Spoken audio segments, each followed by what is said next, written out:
Father, thank you. Thank you for your kindness. Thank you for seasons. Thank you for reminding us your story, your power, your might in every season you created. To the sun that keeps coming every day, and the moon and the stars. Oh Lord, thank you for creation. And thank you for the message it proclaims daily to us. Let us be aware. Let us be in tune with what you are saying. Let us be a people of understanding. A people that can see, hear, taste, and feel with their spiritual senses. Help us, Holy Spirit. Help us, Holy Spirit, engage today with your word, not just in an intellectual way, although help us think wisely, but help us engage fully as a whole. Help us come to conclusions as a community. Help us struggle with your word so we can go to the purpose of it. Oh, Father, be here today with us. We need you. We need you. We need you. We don't want to come out of this room smarter. We want to come out of this room more like you. Thank you. Thank you. You are so kind. You are so good. In Yeshua's name. Amen. Amen. He is good. I gotta say that. He is good. So, Parashat Ki Tavo, when you enter, starts on Deuteronomy. Okay, I'm getting there. Deuteronomy. Yeah. When I think about it now, I can say it. But if I try just like say it out of the blue, it's hard. So, I want to spend most of the time, not most, but bigger amount on this part of Deuteronomy because I think there's a lot of details to go through, but also it will help us to build because there's a very strong connection between the different parts of the portion this week that I would love us to be able to engage, but we're going to be doing this dual reality, going into details in this part, 26, 27, 28. But then that's gonna also give us the framework to go through Isaiah, Psalm, Luke, and like going through threading the narrative. So I love how it starts. It says, now when you enter the land. I love it. Just like that. It doesn't say if you enter, if that happens. It says when you enter. He's making a statement that Adonai your God is giving you as your inheritance, and you possess it and dwell in it. You are to take some of the first of all produce of the soil which you gather from your land, that Adonai your God is giving you. Put it in a basket and go to the place Adonai your God chooses to make his name dwell. You are to go to the Cohen in charge in those days and say to him, I declare today that Adonai your God, that I have entered into the land Adonai swore to our father to give us. The Cohen is to take the basket from your hand and set it down before the altar of Adonai your God. So, I love when the scripture, and more in this part of the story, is talking of stuff that is going to happen, but it's just making a statement. When you enter, when you possess it, when you do this. Go and take the fruit. If you remember, the land has been spoken often in the language of a fruitful land. Milk and honey, it's a fruitful place. So just think about it, because when we think about tithing, you say that way, tithing? Yeah. Tithing and first fruits, like giving away, even that phrase, I think it can be hard for us. People like, oh, what am I giving away? Like, think about it, giving the 10% of giving the first fruits. I remember when I was young, I didn't have any context for biblical teaching, but I care about like tithing and first fruit, and they said like when you get a job, your face payment should go, and I had such a hard time hearing that because I didn't have any context at all. It was just for me, it was just an impulse rule. But why feel so hard? Because I feel robbed. I feel that it's been taken away from me. But think the opposite. If you're lacking something to eat, I don't know if you have been on a mission trip or a place, a situation where you are hungry, literally hungry. And suddenly you get provided full table. But they say, hey, you can enjoy as much as you want, but you're gonna have to share with these people. You'll be like, sure, I'll share. No problem at all. So it's like, they're still outside. This is something that caught me, like they're still outside and they're being reminded, hey, you're gonna get all of this. But in getting all of this, remember, this again, we were talking before the class started about stories. Remember, you're gonna have to remember. How do you remember? With traditions, with commandments, with practices that would lead you to remember what happened. You were outside in the desert where there's no food. Yes, you can remember manna. But in here, you're gonna have food. Actually, that's a beautiful thing that happened when they crossed the Jordan, right? Manna stopped. It was like now either you face war or you go back to water. Like your trap, good trap. Because manna stopped. Now what you gonna do? That's for you. So I love it. It's just a good reminder of the provision of the Lord and how He is taking us forward. And the thing that right now could feel like, oh, why are you asking this of me? It just requires one step before and saying like, oh, I need to remember how lacking I was. How lacking I was. And now I'm able to share, to give back, to do this. Oh, thank you, Lord. And then it goes to one of the parts that I really love. It says, then you are to respond before Adonai your God. And he start narrating the deliverance narrative. And I had a side note that it was not from this week that I had before. It says, family story strengthens the tribe. Family story strengthens the tribe. Do you remember? They're going to be eating. They're going to be enjoying all of this. And it's like, we need to sit and remember. I think about it with my children. They have been in so many places, even at their young age, that they need a narrative. Otherwise, they're like, I don't know where I'm from. Like, are we from France, Spain, Mexico, United States, Kansas, like Tampico? Like, what's this? Like, my friends, I don't know, like, but the bigger story. Oh, it's so good. I had the opportunity to be in Mexico in July. And I gathered with my father and my two sisters. We haven't done that in years. We gathered and we were together, and it was such a special moment.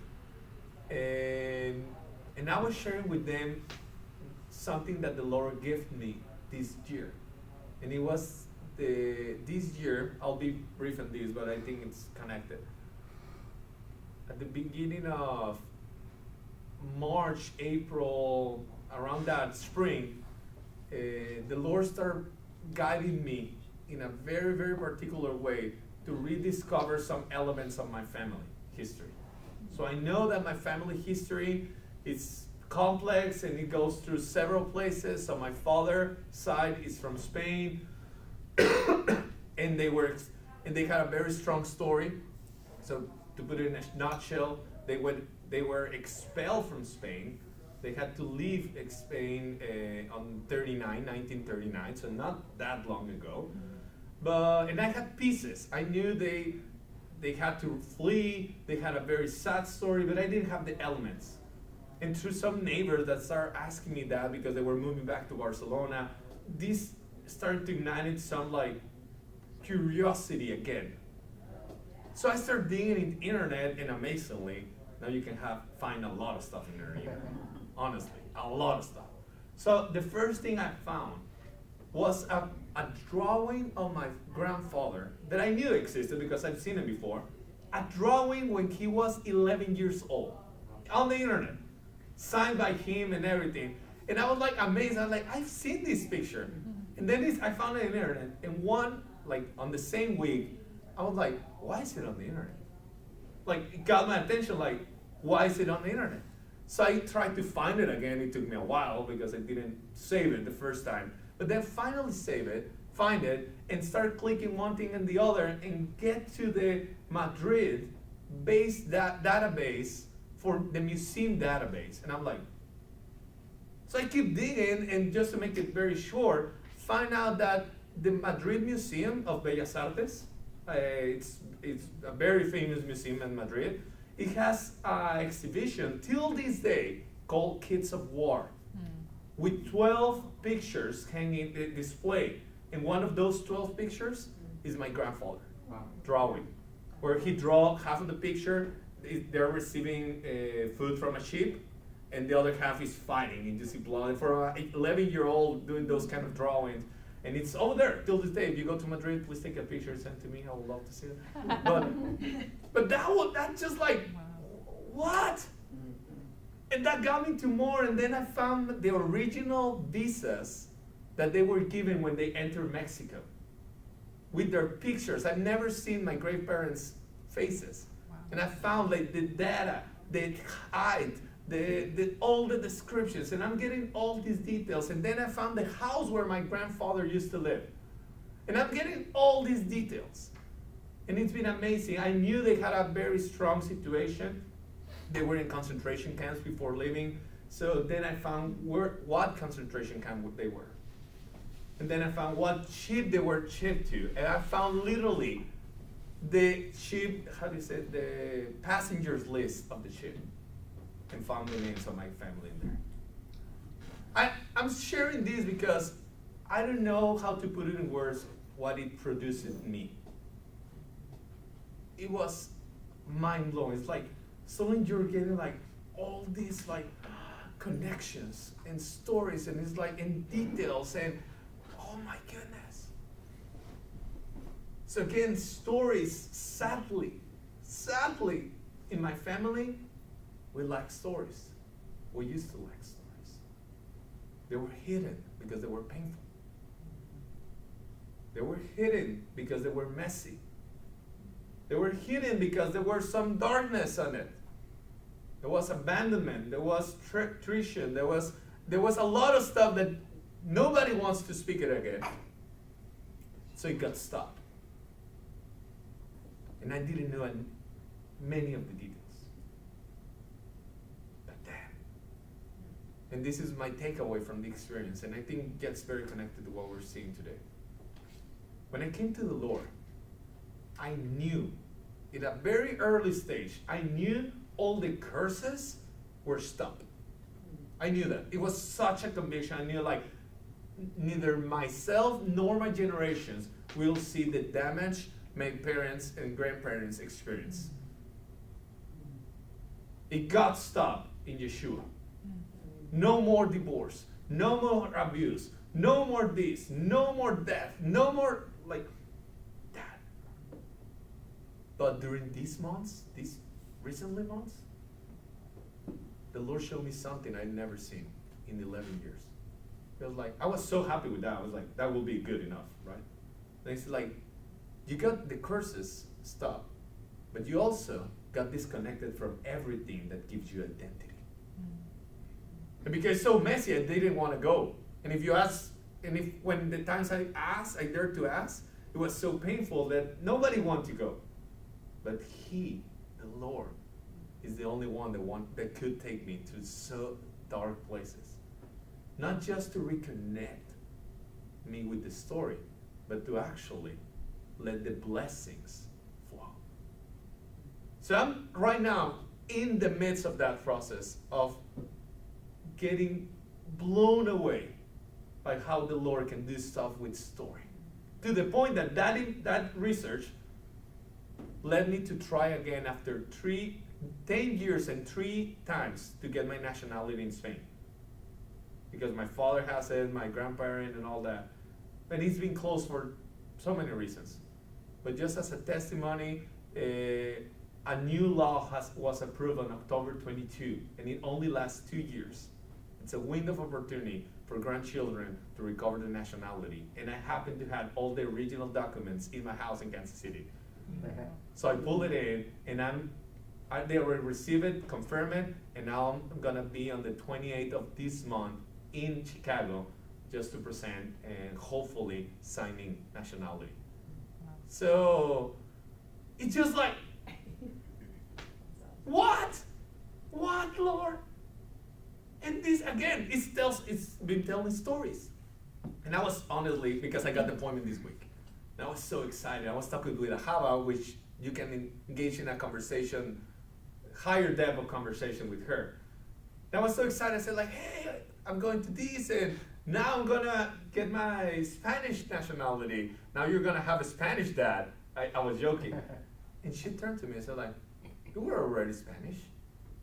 I'm like, oh kid, hold on, like don't speak with that wisdom to me. hold on, like, but she just went straight. She like, because for her makes sense. Grandpa is, grandpa, blah, blah, blah, blah. It's like, you are. She didn't mind the legal stuff. I did. But again, why am I sharing this? The stories do have a great impact. Do have a great impact. In the way it affects even our beliefs. So the day they enter Mexico by the ship, it was July 27. And particularly, I'm discovering this year. So I'm like, okay, this year I'm gonna kind of celebrate it, commemorate, like, how do you say it? Like remembers, do a remembers day. And a few days before getting that day, I find out that it's Tisha B'Av this year on that day. So I'm like, Lord, you gotta be kidding me. Wow. So I go in the morning to a prayer house and go through the whole book of Lamentation, and honestly, I gotta say, I know it's not the best exegesis, like, but I went through Lamentations and I was going through my family history and all of this, and it's like, it got new levels of depth, of understanding exile, of understanding connection. So I held this little story. It stirs you off into your story and the bigger story. We all have a story. We all have a story. And this is what is happening here. You know, my favorite topic is big story.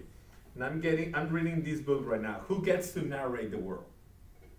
Just the title got me. And I want to read this tiny quote to you guys. It says, we Christians had better be ready to give the reason for the hope that lies within. It's not evidence or logic or philosophy. It is a narrative, God's narrative, all of it in its fullness. And I'm like, oh yeah. Because the big story restore us. Or to say it like I mentioned the other way, restore us. That's what we need. It's so easy. We read all of this, and the challenge is not just for obedience. The challenge is for believing the truth over lies. It's going to be a constant war, not just of obedience, but of believing truth over lies.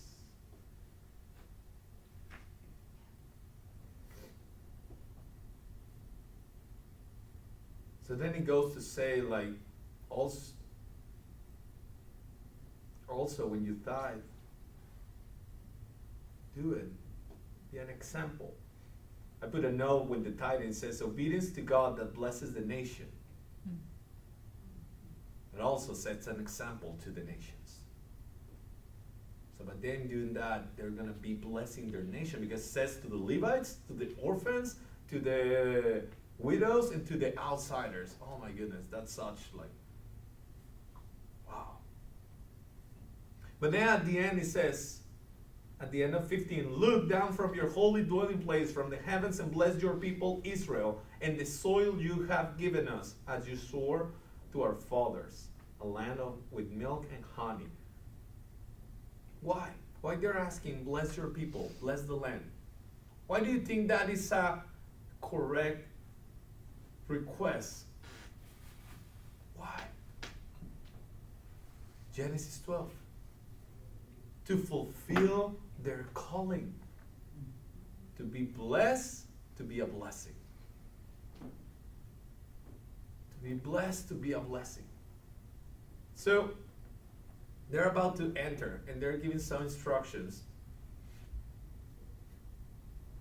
But also they're giving the narrative, the story. They're getting a reminder, hey, your identity and purpose are tied together. They cannot be disconnected. I love how the psalmist David uses the Aaron benediction in a psalm, but applies it to the nation. Instead of saying, the Lord bless you, says, Lord bless us, and shine your face upon us. And then he transitions and says, so the nations can see and start saying, like, if you shine your face towards us, we will be the blessing you call us to be, and the whole world gets benefit for that. I love it. I love God's ways. Because for us, it's so easy to entangle it to say, like, oh, is it for God's glory? Is it for my delight? For my benefit? Or is it for the benefit of others? Think about it. When we think about works, like, who do we do it for? Let's go on a mission trip. Who do we do it for? It's like, oh, it's for God's glory. Like, but do we care about the people? Oh, no, it's all about the people. Yeah, but I'm actually enjoying it. You know, there was a season, and there are many books that said, like, hey, don't enjoy it too much because it takes out the virtue of it. Kind of like, because now you're doing it for yourself. And that's not actually helping. That's actually just you're feeding your own heroism. And God's way has no trouble with those three. God's way has no trouble with those three. That's a false trichotomy. Because everything the Lord does and commands us to do is for His glory, for our delight, and for the benefit of others. Everything. And it's just amazing. I found it so amazing. Seek first the kingdom of God. It's like, oh no, Lord, but what about my family? It's like, I know. It's all connected. It's all connected. Oh, I'm sure somebody here other than me has had the experience of having to, not having, but to tithe in a tight budget. I'm sure somebody here has experienced it too. Oh, it feels so different than tithing on a more loose budget. Feels so different, honestly. I have been in those places when you're taking that 10% and thinking that could cover A, B, C. And by handing this, now I'm lacking. And the struggle of it. And the struggle. And I have thought about it. I mean, when you are honest with yourself and going through that process, it's like, Lord, why do you do this to me? Why do you want to take? It's so easy to engage in what? Disobedience? Good. But mainly, it's so easy to engage in lies. In lies. Oh. Just think about it. I have met so many wealthy, rich people that have enough money for their generations and the generations to come. And they're not having this struggle. But they're having a bigger one. Ephesians 2. They live without hope and without God. And oh man, that life is miserable. When you live without hope and without God, that life does get miserable. You can get distracted, sure. It does help for a little bit. But eventually, it bites us back. So it's just a reminder of aligning. And Israel is getting invited to, even before entering, like, hey, this is what you're going to be doing. But then let's advance because this gets very interesting. And I want to, okay, No, because the next topic, it will take us to step 2. I'd like to hear you guys. Last time I missed and I talked too much and I didn't hear your voices. So this time, I would love to hear you. Before advancing, let's comment on what we just shared right now. This first one, yes. I just have a question on verse 5. Yes. Where he says, my father was a wandering Aramean. Is that the first time that it has to do with his heritage, that he's said to be an Aramean? I don't know, Emma might help us, but I do saw it this week and I was like, wow, that's like Aramean. Yeah, like then it Aramean. went back to Genesis where Abraham comes into the picture and I didn't see anything. Yeah. And so I'll be honest, I have no clue for the answer, but I saw it and I was like, Aramean, that's unique. Yeah. But didn't got stuck there, but yeah, definitely something, I don't know. You know something, Emma, about that? I mean, I think it is just a reference back to, I mean, because it says my father, but he's not literally saying, Moses isn't literally saying his own father. Is then my He's ascendants? he's talking about Abraham. Huh. About his what? About Abraham. Okay. I don't know. So kind of like he was called out from the nations kind of thing? Yeah. Okay. Yeah. Yeah, it says wandering. So. Yeah. Okay. But definitely I'll look for it. Because, yeah. So what do you, any comments, thoughts about this? How is it landing on your hearts?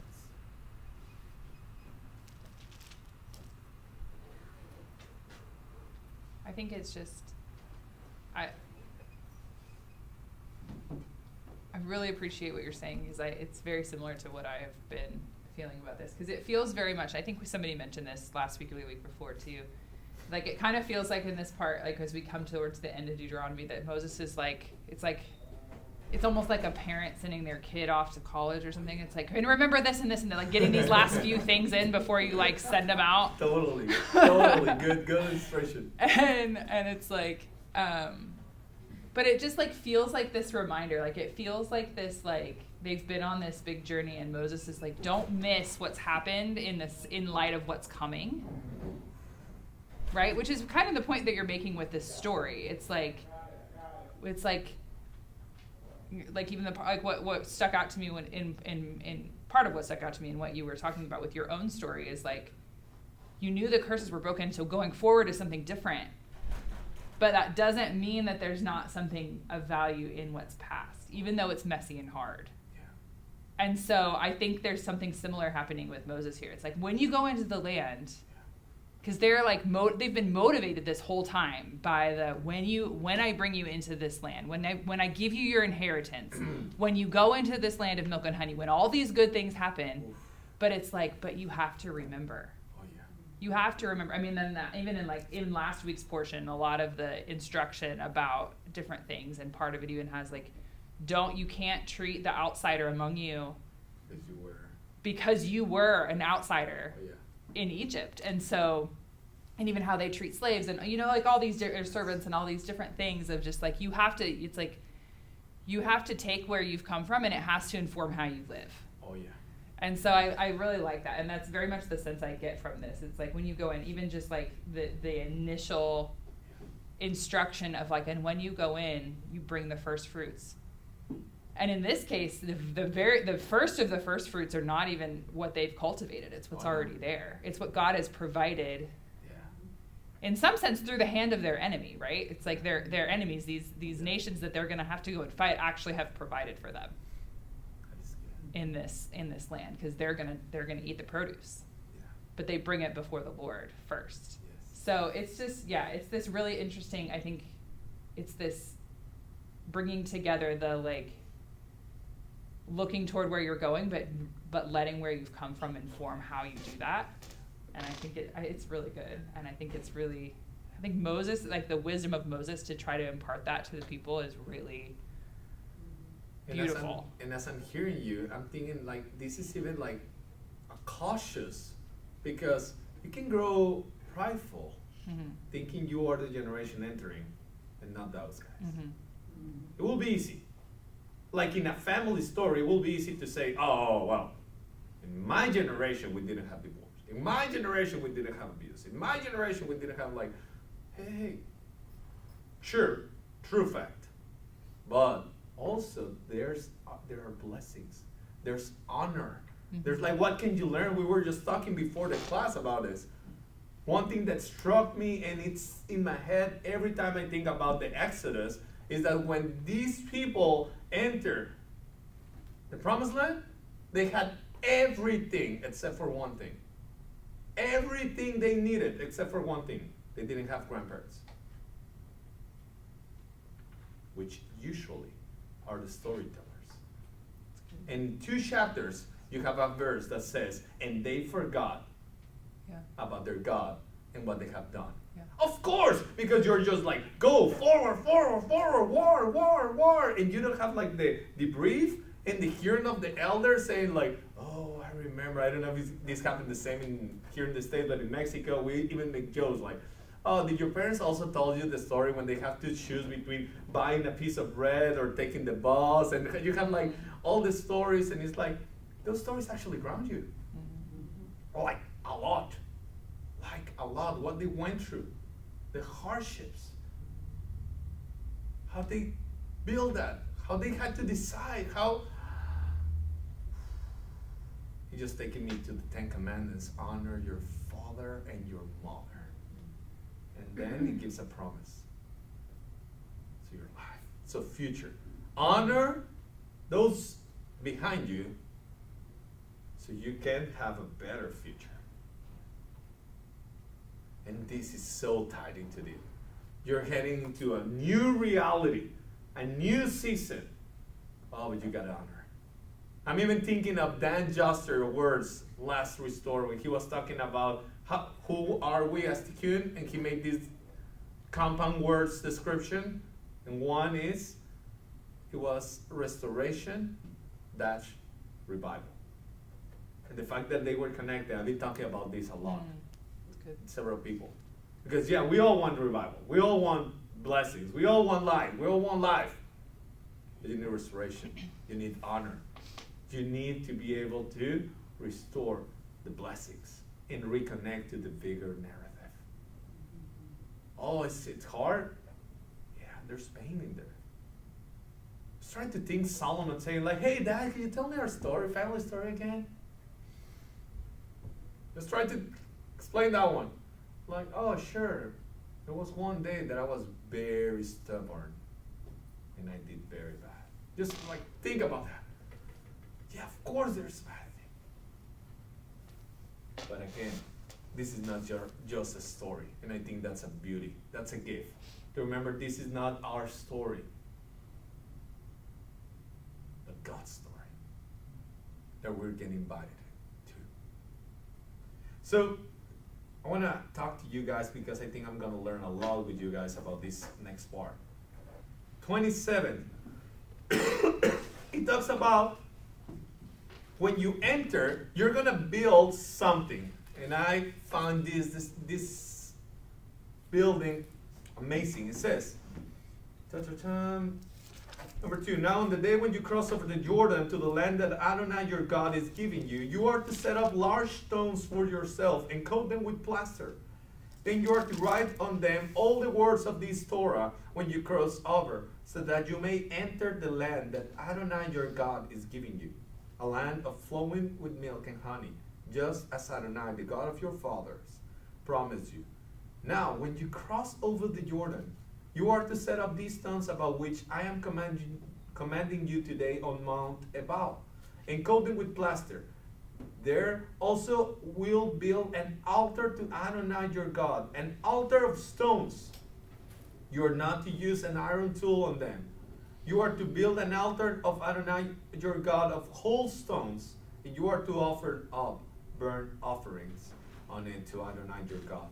You are to sacrifice fellowship offerings and eat there, and you will rejoice before Adonai your God. I want to pause there because I want to talk about this altar. Joshua does fulfill this in Joshua 8:30. You can see that. But let's talk about this altar. It has a very specific description. It says, build the altar with whole stones, not cut them. It's not a fancy monument, right? That is crafted with detail. Try to imagine making an altar out of whole stones. How will it look? Symmetrical? Like perfect? Detail? Probably look a little rough. Whole stones, remember that. Whole stones that have not been crafted. They are like rough edges, we will say it, right? It has rough edges. And then you're to offer a burnt offering, the whole thing. And enjoy fellowship sacrifice. Oh, I'm reading this and I had to stop for a moment and say, like, these shadows something. These shadows something. What does that shadows for you? What does this place or this reality shadows you about? Something comes to mind? Yeshua sacrifice. Mm-hmm. How about the stones? Do we get some language about stones? Stones? Somewhere else? There's another building of stones in the scriptures. Something come to your mind? The body of Messiah.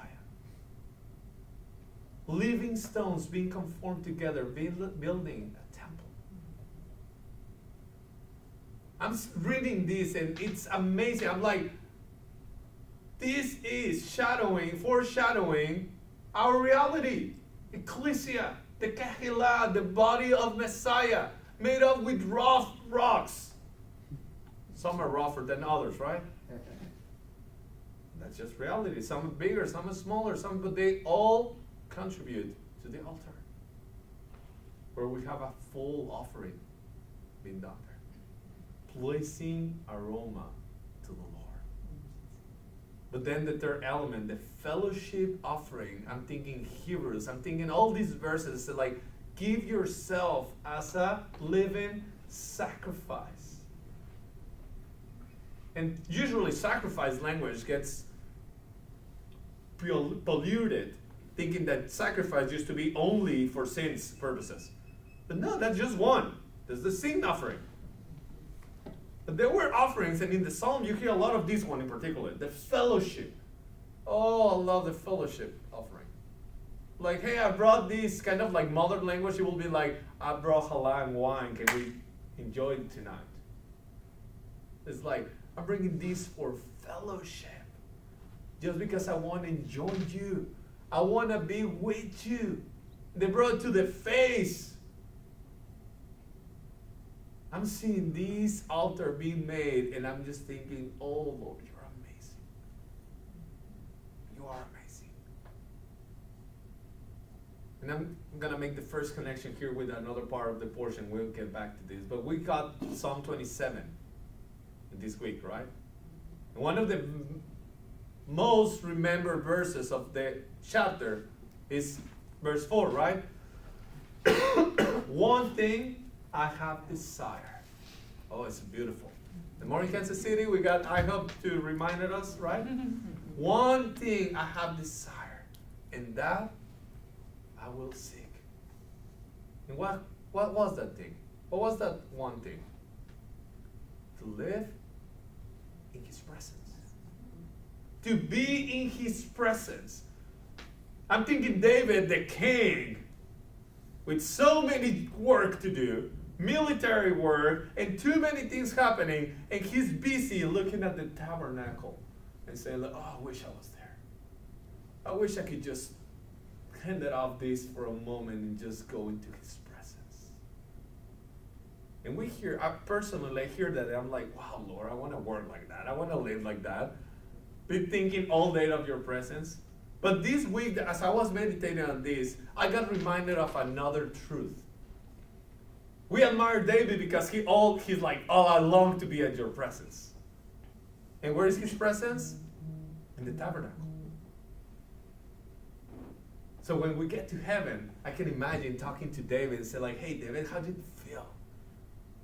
How did it feel to be thinking all day about that? How did it feel to have a heart after God's heart? And this is just imagination, but I can imagine David saying, oh man, I'll share it with you. But first, before I share that, you share with me, how does it feel to carry the presence every day wherever you go? How does it feel for you not to have to walk and get back to Jerusalem and do all these things and enter the temple, but to carry his own presence with you everywhere you go, to be part of that everywhere you go? How does that feel? To be able to go in a trip and carry the presence with you. Just think about it for a moment.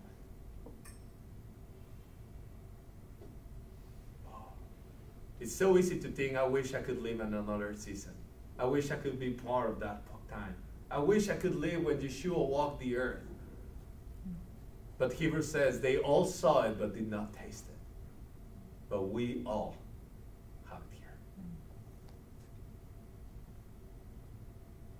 And I'm seeing this and I'm saying like, oh Lord, we're about to experience some fellowship right now in Shabbat service. Entering his presence. But we're enjoying his presence here. And we woke up with his presence. Oh, how blessed we are. How blessed we are. And we can go into details into this and keep like the stones part. I love the stones part. It's a good description, at least for myself. Sometimes I feel like a stone. But I live in stone, at least. I love when Yeshua gets confronted and said, like, tell them to shut up. It's like, I can't. Actually, it's better for you because if I tell them to shut up, rocks will cry out. And that will get you in more trouble, actually. And here we are, a lot of us, rocks crying out to the Lord. So, if we're going to the mounts part and the curses and blessings, which I think is going to be very interesting. I'm looking forward to hear your guys' opinion. What do you guys think of this? What are we talking about? Well, I'm looking at, the stones that they had to write the words on.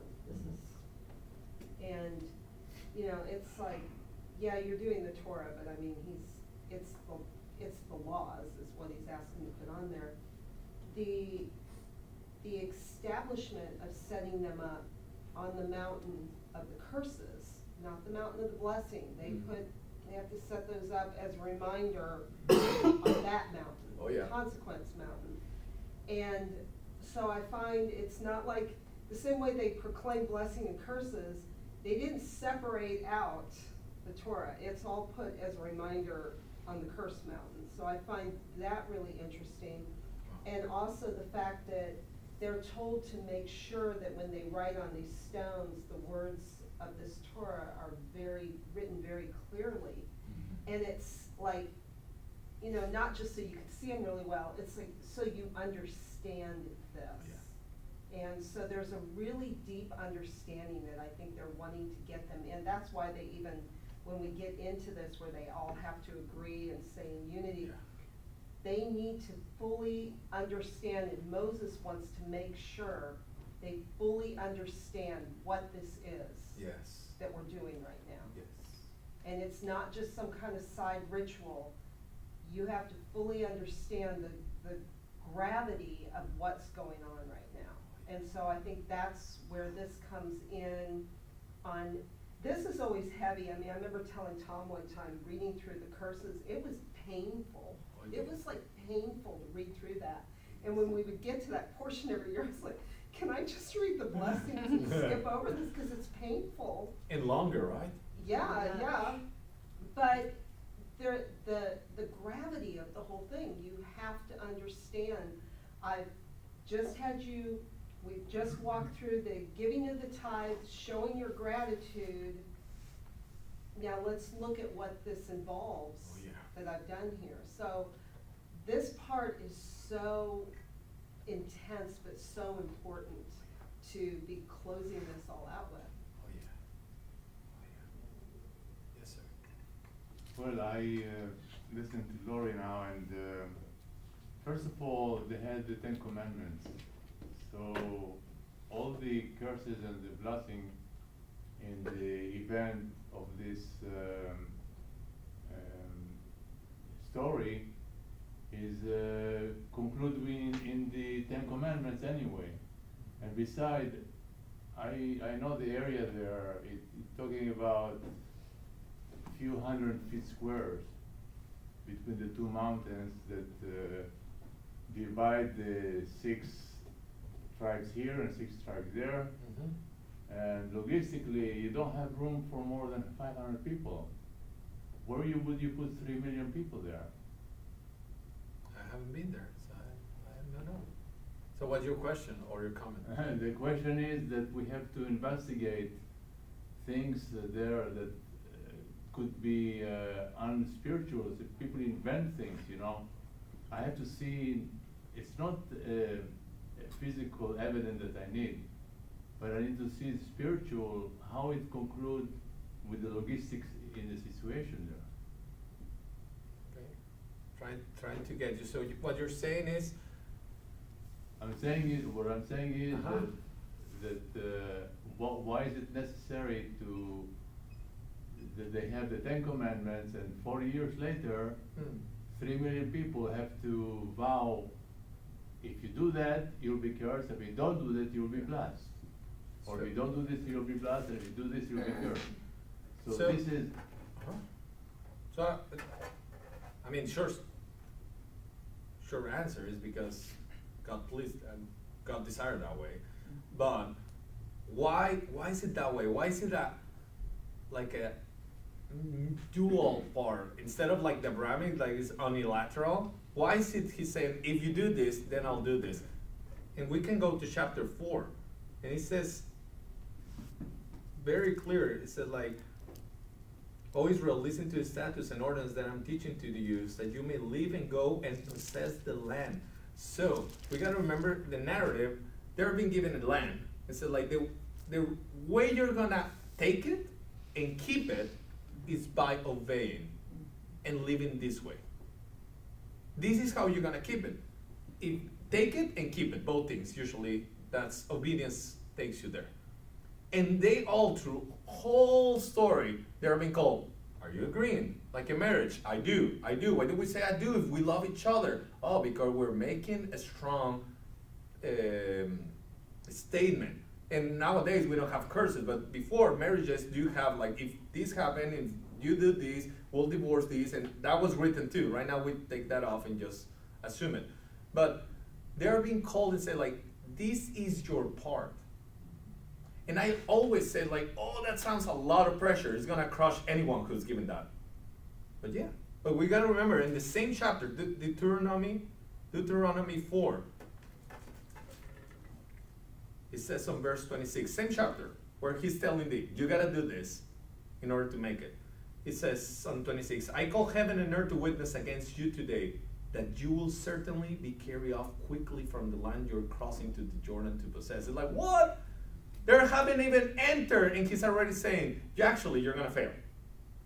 But Adonai will scatter you among the people, basically 28 fulfilled, among the peoples, and you will left few in numbers among the nations where Adonai will drive you. Chapter 28 fulfilled. But also, there you will serve man-made gods and wood and stone which do not see or hear or eat or smell. But, and I have a big mark in the 29, but from there you will seek Adonai your God, and you will find him when you seek him with all your heart and with all your soul. When you are in distress and all these things have come to you, and it will be repeated at the end of Deuteronomy, Moses is going to say, like, you're going to fail, but here is the hope. In the latter days you will return to Adonai your God and listen to his voice. For Adonai your God is a merciful God. He will not abandon you, nor destroy you, or forget the covenant he swore with the fathers. So we have to deal with a tension, a very strong tension, where a lot of people are going to get purged, are gonna get like killed, are gonna go through hardships because of their own disobedience. But all this is protected on the faithfulness of God and the covenant to the fathers, to the point that we can go even ahead right now and read Galatians 3 and talking about these mountains. I think it's very important to remember. It says, for all you who rely on the deeds of Torah, verse 10, Galatians 3, are under a curse. For the scripture says, cursed is everyone who does not keep everything written to the scrolls of Torah. It's quoting our portion, this portion. They say, cursed is everyone who does not follow this. It is clear that no one is set right before God by Torah. What is he saying? Nobody has been able to keep every detail. But it says, it is clear that no one is set right before God by Torah. For the righteous shall live by emunah, faith.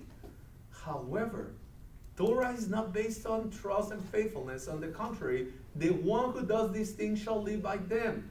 Messiah, and hear this, Messiah liberates us from Torah's curse, having become a curse for us.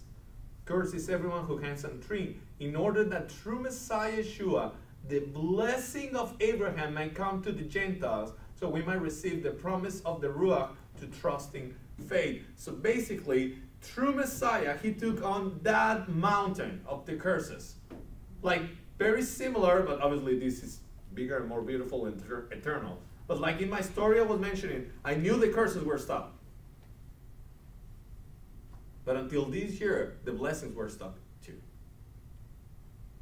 And through Yeshua, he took the curses to himself so the blessings can come to Israel and to the nations. So why is this happening? Oh, I have so many questions. And I have heard your questions several times, and I love your questioning. I have a lot of questions too, and I think there are several that, just like next week portion, we'll mention 29, Deuteronomy 29, the secrets belong to God. But also Psalm says, God reveals his secrets to the ones that fear him and love him. So, why, Lord? Why do they have to go through all of this? Oh, I think we can have some answers, but it's a tension situation. But one thing we can know for sure is that Israel's narrative was not relying on the faithfulness of his people, and that is very clear even before they kept one foot inside of the promised land. He's relying on God's faithfulness all the time. And till this day, he's relying on that because their purpose hasn't finished. So, physically, geographically, I have no knowledge nor experience that we're talking about that physical possible square meter. I have no clue. But when you see this happening, they are getting a very, very strong, it's like Sinai. It's like all these things, like why couldn't they come up? Why not this? Why do they have to be killed? And if we keep with the whys, why did the guy trying to catch the ark got killed? That's like when the Philistines were playing with it and nobody got killed. Eventually, they will. So it's just dealing with those two realities that is hard. Like, it sounds not fair, but this is not.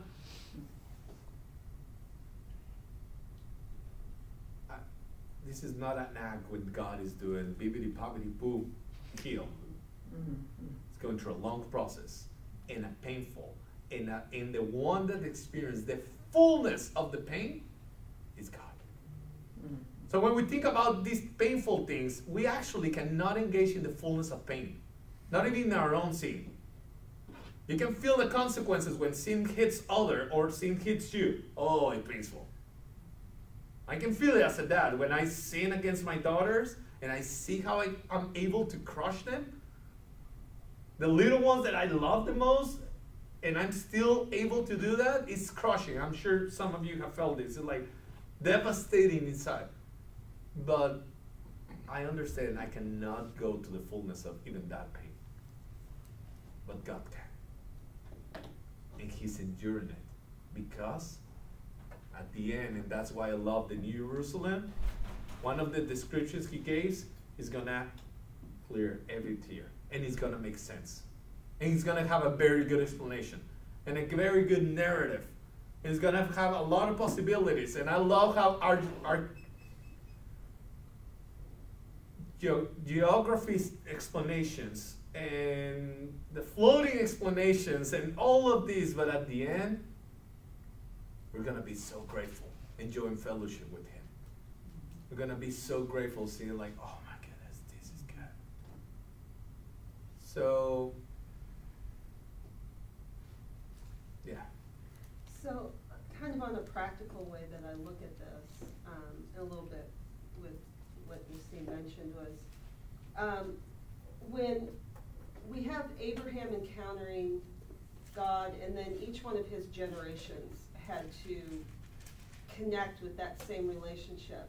So we had Israel come to Mount Sinai as a group at a mountain, receive the 10 words, receive the covenant, and they agreed to it. That generation's dead. Oh yeah. So now we have the next generation in the same way we have Abraham, Isaac, and Jacob having to make this commitment to the Lord. Oh, yeah. Now we have this next generation, and God didn't say, okay, let's go back to Sinai, and let's do this again with this second generation. He said, no, when I take you into the land, we'll go to mountains again. Yes. And now this time, because a lot of the curses in here, the 10 words are kind of encapsulated in that. You're breaking the 10 words again. He's giving this now to the next generation, and they are affirming just as the same way the first generation did. Yeah, we're going to follow this again. Yes. And there's consequences. He's giving them the consequences. There's good consequences and there's bad consequences to obedience or disobedience, right? Yeah. So that's kind of how I look at it, is the same way that we saw individuals from grandfather to father to son have to make a commitment to the Lord.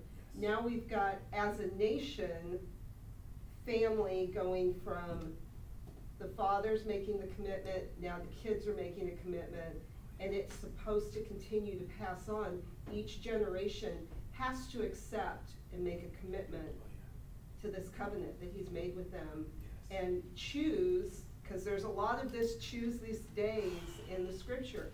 Are you going to be connected and in love with the Lord, or are you going to be His enemy? I mean, it There you really go. is, do you love Him, or are you His enemy? And that's kind of what we see this corporate thing doing, but now, instead of doing it at Sinai, we're doing it in the Ebal. land Yeah. that He chose.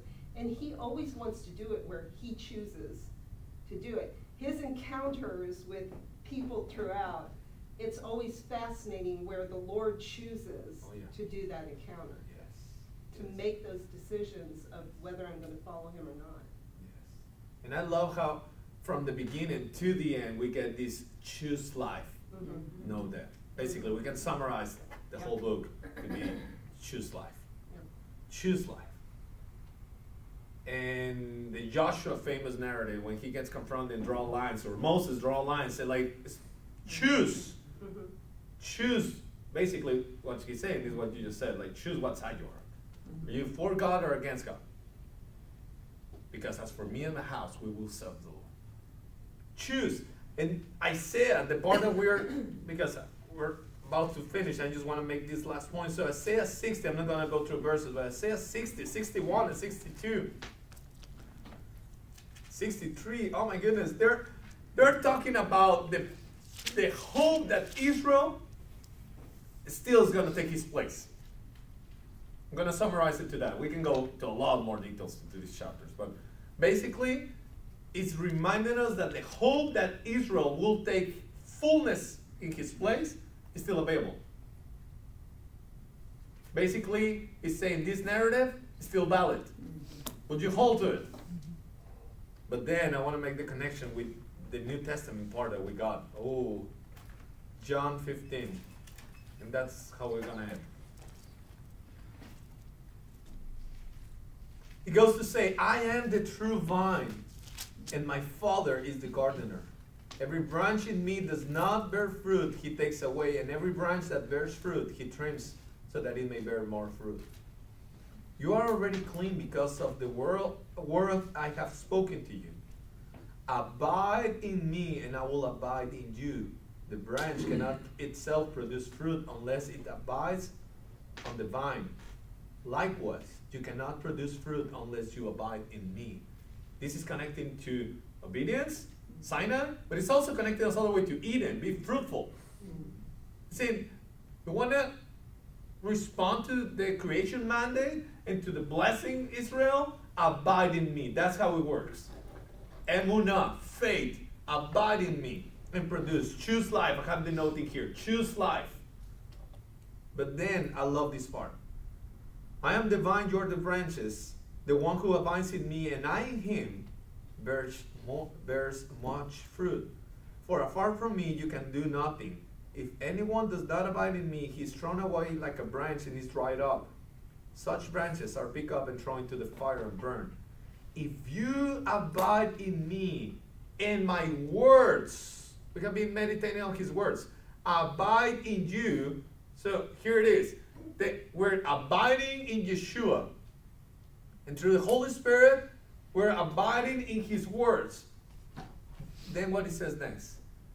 Ask whatever you wish, and it shall be done. That's major. That's major. And Prosperity Gospel loves this verse, right? Ask whatever you want. Oh, yeah. But don't forget the first part of the verse. If you abide in me, and my words abide in me. So when I hear this, I have a big markings here. When it says ask, I put an arrow and I said, ask Isaiah 62. I can ask whatever I want. If I abide in you and your words in me, oh yeah, I'm joining you. For Zion's sake, I will not be quiet. For Jerusalem's sake, I will not remain silent until your light shines brightly. Until your justice. I'm joining you. I'm going to start asking you to fulfill everything you have promised. And we come to this partnership with the Lord. When you are abiding him, suddenly your desires start getting aligned to his desires. And your cries start getting allowed to his cries. And suddenly you're like, have mercy, Lord. Redeem your people, Israel. Redeem the nations. Establish the king. And suddenly we start sounding like the Psalms, right? Oh, man. Because when we abide in him, everything makes sense. When we abide in him, we get restored. We get that narrative. And we can know that the time is going to be when we're going to walk him. It says, your word says that they're going to cry out, Baruch haba b'shem Adonai. Oh, I'm going to ask for that right now. It says that the nations will flow and come and join worship. I'm gonna ask for that. It says that the hearts of the fathers are going to be restored to the hearts of the children and children to the father. I'm going to ask for that. It says that every sickness will be destroyed. I'm going to ask for that. And suddenly, our life makes so much sense. Lord.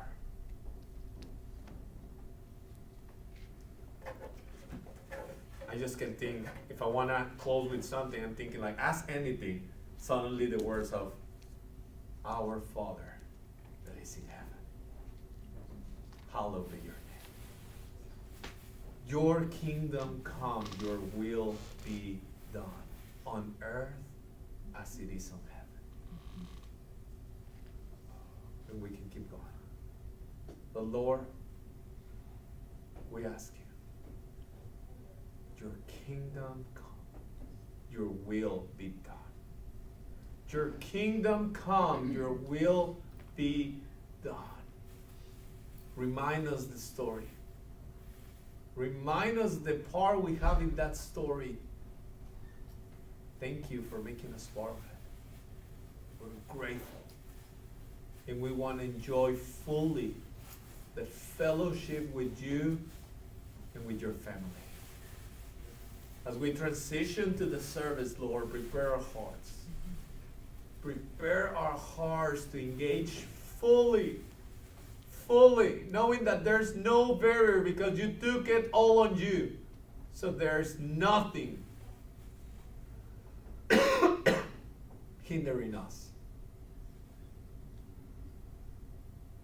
As we participate in the table of the Lord today, Lord, remind us that you were crushed in our place. Remind us that your blood cleanses us completely.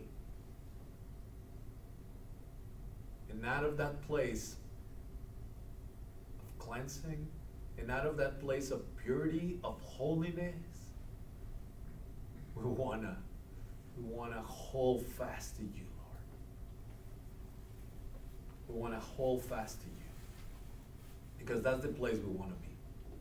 That's the place where hope rises. That's the place where questions get addressed.